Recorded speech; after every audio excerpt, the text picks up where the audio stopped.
a draw against Nordsjælland tonight here away in Farm Park. How do you think the team performed tonight?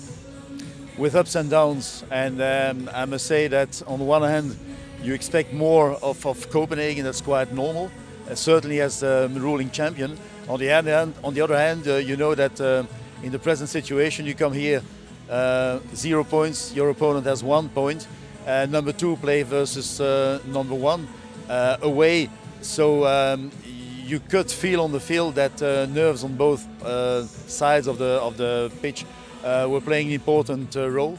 I think we had 2 fairly good moments, one in the first half, the second one in the second half, each time when we controlled fairly well the game, but we couldn't finish it.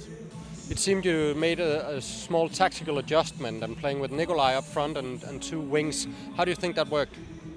Well, I think first of all I did that because Nikolaj came from nowhere after 7 weeks. You don't know how far he is. The whole week through, after the training sessions, I was always considering should we put him from the start, should he come in or whatsoever. I think he did fairly well.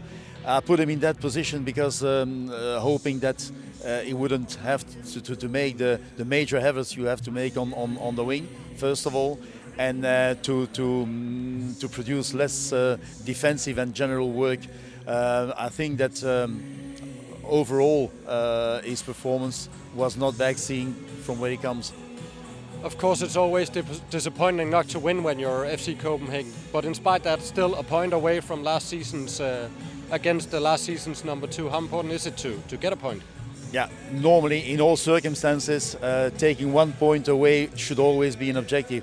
I also said the last season, if you take 1 point in away games and 3 points at home, you're very close to become champions. Of course, for instance, we lost 2 games away, we lost at home, so we have 2 or 3 setbacks.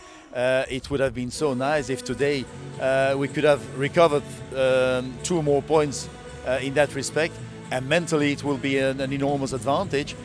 It's a first step, that's what I just said to the players. I think that we still all were deceived, hoping and working for more. Programmet præsenteres af Unibet, sportsbetting på mobilen.